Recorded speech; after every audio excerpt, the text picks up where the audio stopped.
বৌমা,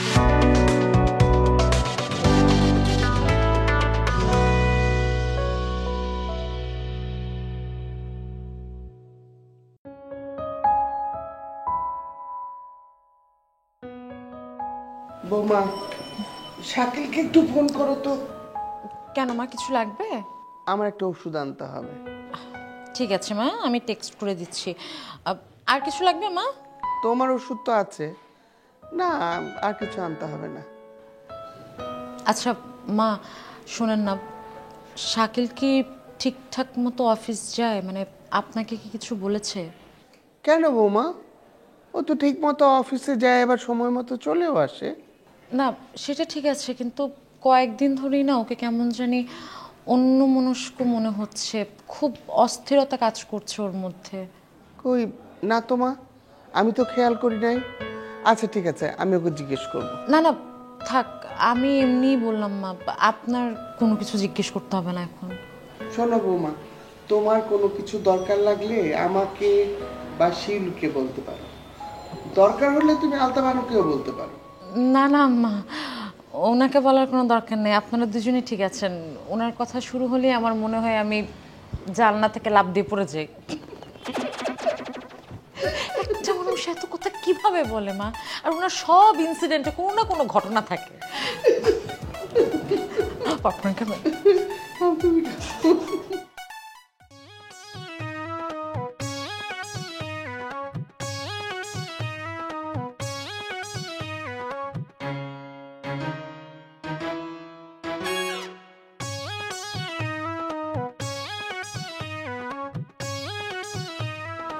এতক্ষণ কেউ মন খারাপ করে থাকে? কই মন খারাপ না তো, আমি ঠিক আছি। আমি তোমাকে কতগুলো টেক্সট দিলাম, তুমি একটা টেক্সটও রিপ্লাই করলে না। আচ্ছা অ্যাকচুয়ালি আমি একটা অন্য কাজে বিজি ছিলাম আর কি। শাকিল, আমি না আসলে খুব একা হয়ে গেছি, আর তুমি তো জানো যে একা হলে একাকিত্বের ভার কেউ নিতে চায় না। তোমার বাসা খুঁজে দেওয়ার দরকার, আমি বাসা খুঁজে দেবো। যেভাবেই হোক তোমার বাসা আমি নিয়ে দেবো। তোমার যে কোনো প্রয়োজনে তোমার পাশে থাকা দরকার, সেভাবেই আমি পাশে থাকবো। কিন্তু এই পাশে থাকার তো একটা লিমিটেশন রাখা দরকার, তাই না? আমি কি এমন বলেছি তুমি আমার কথা মাইন্ড করছো? এখানে দাঁড়িয়ে তো কথা বলা যাবে না, সামনের দিকে চলো। তুমি যাবো না, আমি এখানে থাকবো। ওকে, তোমার যদি এখানে দাঁড়িয়ে থাকতে ভালো লাগে তাহলে তুমি থাকো, আমি যাই। শাকিল প্লিজ, তুমি তো ক্রুয়েল হয়েও না। আমি অসহায় একটা মেয়ে, আমি একটু ঝামেলায় পড়ে তোমার কাছে সাহায্য চাইছি, আর তুমি আমার সাথে এমন করতেছো। আমি তোমার সাথে কোনো কেমন করছি না, আমি নর্মাল আছি, তুমি ব্যাপারটা নর্মালি থাকো। আমি তো অনেক আগে থেকেই নর্মাল। আমি সামান্য তোমাকে বলেছি হাজবেন্ড পরিচয় বাসাটা ভাড়া নিতে, মানে তুমি কি তাই বলে আমার হাজবেন্ড হয়ে গেছো? হয়নি, কিন্তু কথাটা আমার একদম ভালো লাগে। আচ্ছা প্রমিস, আমি আর কখনো তোমার খারাপ লাগে এমন কোনো কিছু বলবো না। প্রমিস করে দুর্বল এটা। মানে? ওই কবিগুরু বলেছেন মানুষ প্রতিজ্ঞা করে প্রতিজ্ঞা ভাঙার জন্য, তাই বললাম আর কি। ও মাই গড, তুমি কবিগুরুর কথা দিয়ে আমাকে বুঝিয়ে দিলে। তাতে কি হচ্ছে, ঘটনা তো ওই একই। আচ্ছা আমি আর কখনো প্রমিস করব না। আচ্ছা ঠিক আছে। হ্যাঁ জোরে কি, বার ওষুধ আনতে হবে? হ্যাঁ আমি অফিস থেকে বের হয়ে গেছি। আচ্ছা আচ্ছা ঠিক আছে, আচ্ছা আচ্ছা নিয়ে আসবো। ওকে। তোমার মা কি অসুস্থ? না মানে ওই হাঁটুর একটু সমস্যা আছে, রেগুলার ওষুধ খেতে হয়। তোমার তো মা আছে, আমার মাও নেই জানো। আমি দুঃখিত। আচ্ছা তোমার মায়ের সাথে আমি একদিন দেখা করতে পারি? হ্যাঁ কেন নয়, এখনই চলো। আজকে যাব না, আজকে আদনানের সাথে ডিভোর্সের ব্যাপারে কথা আছে। আচ্ছা মানে তুমি আর আদনান মিলে কি ডিভোর্সের সিদ্ধান্ত থেকে সরে আসা যায় না? আমি চাইলেও আদনান চাই না। আচ্ছা মানে একটা দীর্ঘদিন সংসার করার পর এখন যদি সেপারেশনে থাকো, মানে মানে থাকবে কিভাবে, মানে পারবে? লাগবে, এই যে এখন আছি না, তখন নয় তোমাকে ফোন দিয়ে বলবো যে শাকিল চলো শপিং এ যাই, চলো আমাকে ফুচকা খাওয়াবো, ভালো হবে না? আরে না না, তো জুলি শুনলে মারবে, তার থেকে মানে তখন ফুচকা ঘর থেকে এখন চলো তোমাকে কফি খাওয়াই। ঘুষ হিসেবে কফি মন্দ না। চলো কোনদিকে? এই সাইডে। আচ্ছা।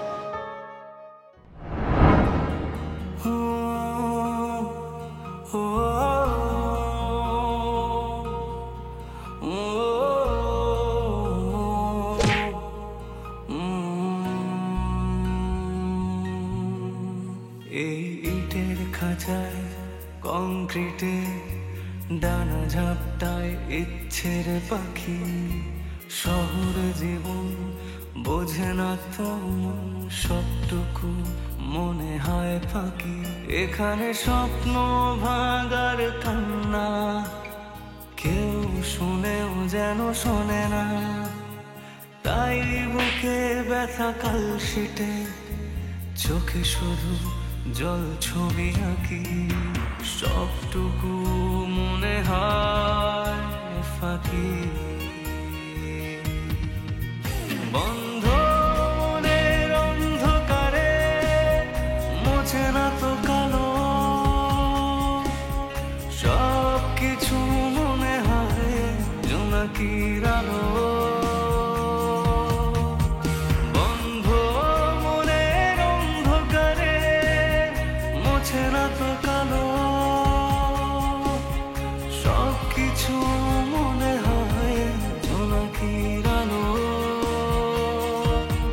জোনাকির আলো।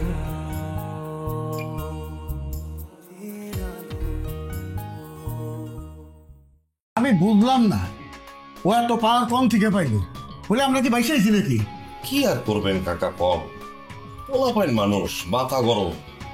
মানে আপনি কি অন্যগুলোকে মারামারি করতে দেবেন? কম কমিশনার সাহেব, এটা আপনি কি কইলেন? আরে বুঝেন না, সময় খারাপ, পোলাপাইনের মাথা মোটা থাকে গরম, কখন কি কুইরা ফেলায় না ফেলায় তার তো ঠিক নেই। তাহলে এতক্ষণে বুঝলাম ওর পাওয়ার কোন থেকে আহে। বুঝতেই যেহেতু পারছেন, তাইলে আর এখানে বসে থেকে লাভ কি? আপনি চলে যান। ভাই আবার শান্তি খুব পছন্দ করে। তাই কাকা, আপনারা দুইজনই বাইরের লোক, এখন আমার কি করা উচিত? হ্যাঁ, কার পাশে থাকা উচিত?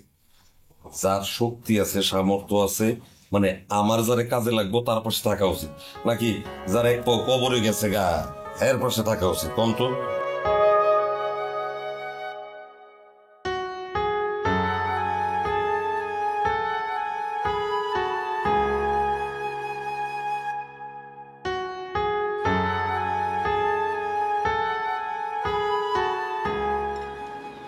আসসালামু আলাইকুম খালামণি।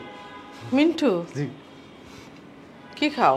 জি, চা বিস্কুট খাইতেছি, খুব মজা। ও মজা না? জি আচ্ছা মিন্টু, জি। তুমি ঘন ঘন এত এই বাড়িতে কেন আসো বলো তো? মোটিভটা কি?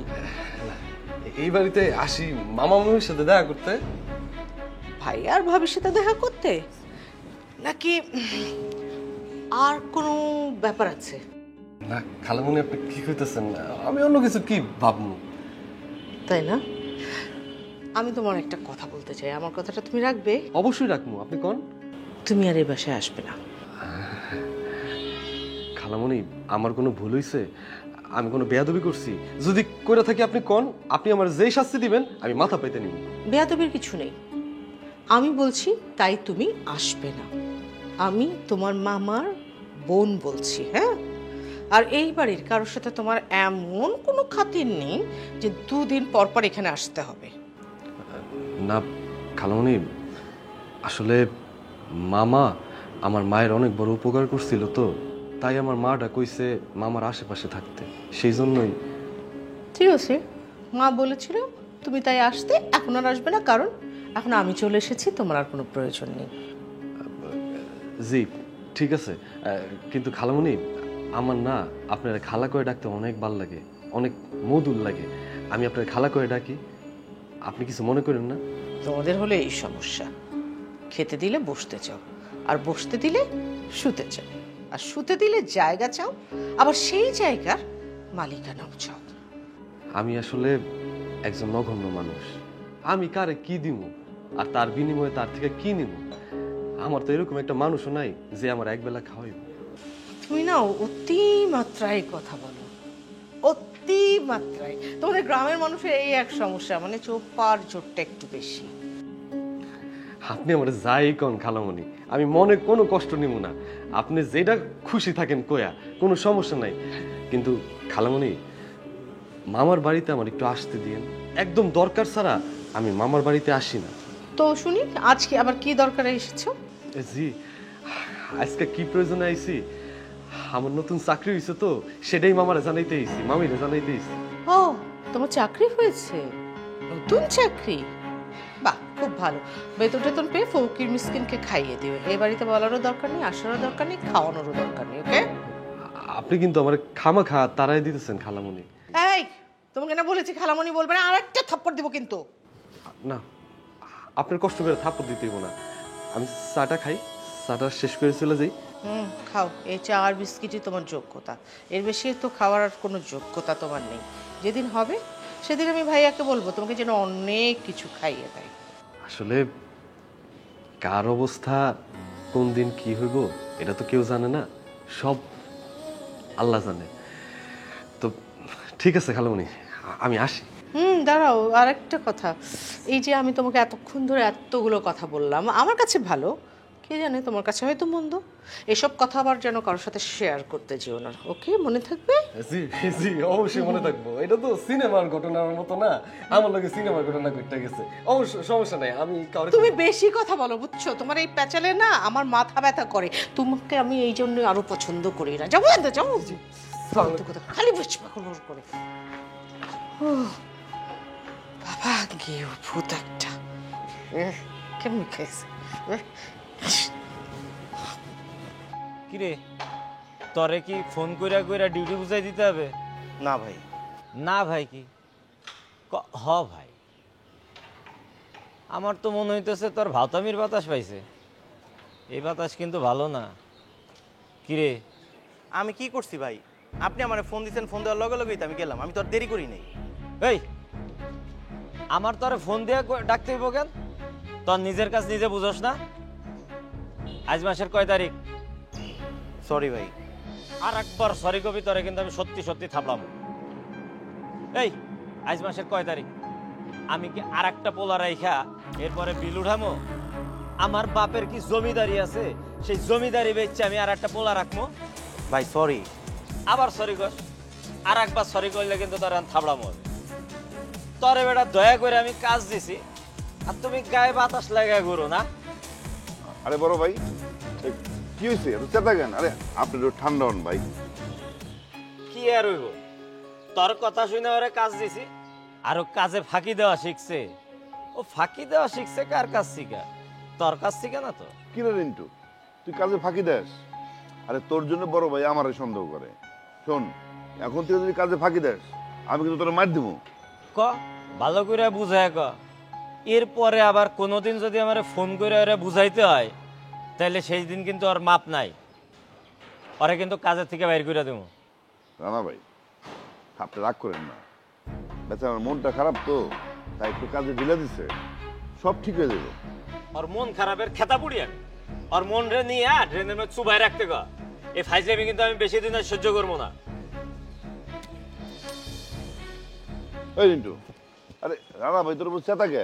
আরে ধর আর কইও না তো ভাই। তখন আমারে ফোন দিয়া যাতা কইছে, তারপর অফিসে গেলাম, অফিসে যাওয়ার পরে যাতা কইছে। এখন আবার 101টা কথা শোনা গেছে। মানে মেজাজটা আমার এত খারাপ হইতেছে না, ওনার চাকরি আমি করবো না, চাকরি ছেড়ে দিলাম। আরে ভাই থাম তো, তুই যদি রানা ভাইয়ের মতো মাথা গরম করতেছস, এখন যদি চাকরিটা ছাড়স, তাহলে সিঁড়ির লগে ট্যাঙ্কি মারবি কি করে?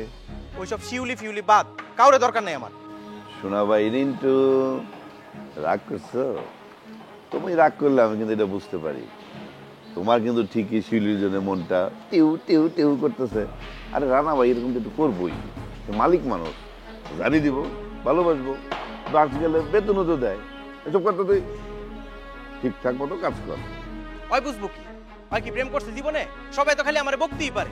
আচ্ছা তুমি আমারে কও ভাই, পৃথিবীর কোন জায়গায় লেখা আছে যে চাকরি করলে প্রেম করতে পারবো না? শালা বুইড়া খাটাস। এই রিন্টু, তুই কার কথা করতেছস? রানা ভাইয়ের কথা? চল এইসব কথা বাদ দিয়া চল সিঙ্গারা খেয়ে আসি। এতগুলা বকা শোনার পরেও এখন আমার যাইতে হইব বিল তুলতে, আর তুমি আমারে কইতেছো সিঙ্গারা খাইতে যাওয়ার লেগা? এমনি তো আমারে বকতে বকতে শেষ করে ফেলাইছে, আর তুই তোমার লগে সিঙ্গারা খাইতে না, তাহলে তো আমার মাইরা শেষ করে ফেলাইব। আরে কি করছ তুই? আমি তোর উস্তাদ না, আর আমি থেকে তোর গায়ে হাত দিব এই সাহসটা কার আছে? হ্যাঁ চল সিঙ্গারা খামু। আরে বাপ রে বাপ, মানে তুমি এরকম কি উস্তাদি জানো যে আমি তোমার শিষ্য? আইছে সিঙ্গারা খাওয়াইতে। মাথায় আসলে কিছু নাই, পাগল। লতিফা, লতিফা। হ্যাঁ বলো। এই মিন্টু নাকি আসছিল, তো আমার সঙ্গে দেখা না করে চলে গেল কেন? সেটা তো আমিও বুঝলাম না, কেন গেল। জ্যোতিকে ডাকো তো। আর জ্যোতি, তোর বাবা ডাকছেন।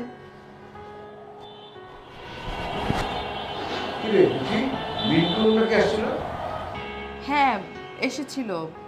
আমি ড্রয়িং রুমে বসতে বললাম, মা চা বিস্কুট দিল। আমি একটু কাজে ব্যস্ত ছিলাম তো বাবা, পরে এসে দেখি নাই। কোথায় গেল? ওকে একটা ফোন করতো।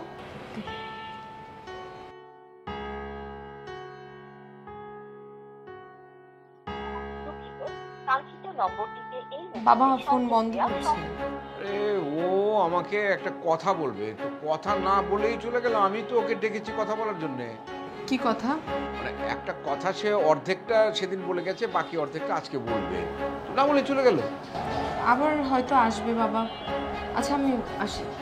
দাঁড়া, হ্যাঁ ওকে একটা পানি খাওয়াবো তো।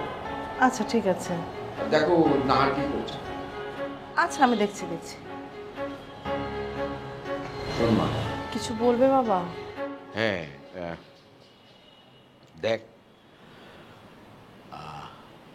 আমি তো শুধু তোদের বাবা না, বন্ধুও বটে।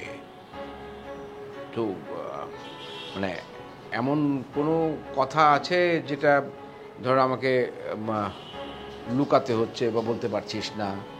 না বাবা, এমন কোনো কিছু নাই যে তোমার কাছ থেকে লুকাচ্ছি। মানে আছে না এমন কিছু কথা যে মানে বলতে ইচ্ছে করছে, বলতে পারছিস না, সংকোচ বোধ করছিস, এরকম কিছু? না বাবা, তেমন কিছু না। তেমন কিছু হলে সবার আগে আমি তোমাকেই বলবো। শিওর? আচ্ছা যা।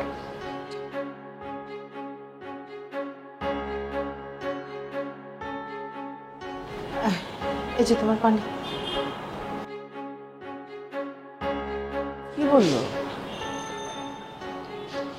না, ও তো বললো তেমন কিছু না।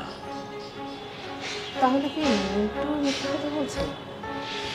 না, মিন্টু তো মিথ্যা কথা বলার ছেলে না, ও তো মিথ্যা বলবে না।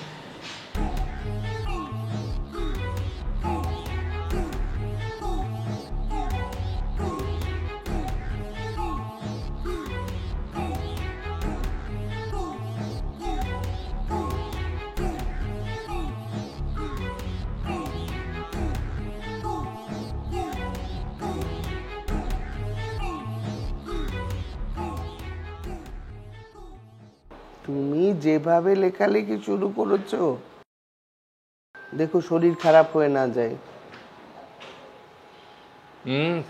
আর না, শরীর খারাপ করবো কেন? এই যে রাত হচ্ছে না, এটাই আমার বিরক্ত লাগে। কেন বিরক্ত লাগে কেন? না মানে দেখো না, এই যে একটা রাত আসলে মানে একটা দিন শেষ হয়ে গেল, সারাদিনে কতটুকু লিখতে পারলাম।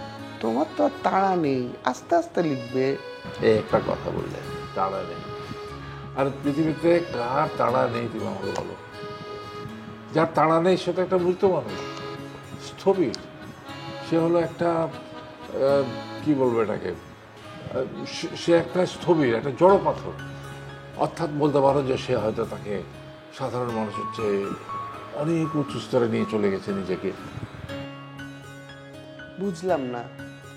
আরে বুঝলে না, এই যে মানুষ যখন মায়ের পেটে থাকে তখন তার বেরিয়ে আসার জন্য তাড়া লেগে যায়। বেরিয়ে আসার পরে বড় হওয়ার জন্য তাড়া হয়, বড় হলে পড়াশোনার জন্য তাড়া, বড় পড়াশোনা হয়ে গেলে তখন চাকরি, রোজগার, সংসারের তাড়া। তাড়া ছাড়া কি আছে? তারা ছাড়া আকাশ দেখা যায়, কিন্তু তাড়া ছাড়া মানুষ দেখতে পারে না। তুমি কি এমন কথা যে তোমার চোখে চোখ রাখা আমার কথা কইতে হইব, অন্যদিকে চোখ দিলে হইব না? আমি আমার দুই সন্তানের মনের মধ্যে এই বিষয়টা একদম গেঁথে দিয়েছি যে তোমরা যে দেশেই বাস করো না কেন, তোমাদের রুট বাংলাদেশ। আপনি এত সকাল সকাল বের হইছেন, বলবেন না? কেন আমি বাইরে লেগে আপনারে বইলা বাইরে হইতে হইব আমার? আমিও দেখতে চাই যে তুই কত দূর যাইতে পারোস। একদিন ওই সিন্ধির সাথে আমার রিলেশন হইব। বাবা শাকিল শোনো, এই সময় হলো জামাইয়ের বউয়ের প্রতি ভালোবাসার পরীক্ষা। ভাই বোনের মধ্যে যে সম্পর্ক আছে সেটাই ভালো, নতুন করে আর আত্মীয়তার সম্পর্ক করার কোনো প্রয়োজন নাই।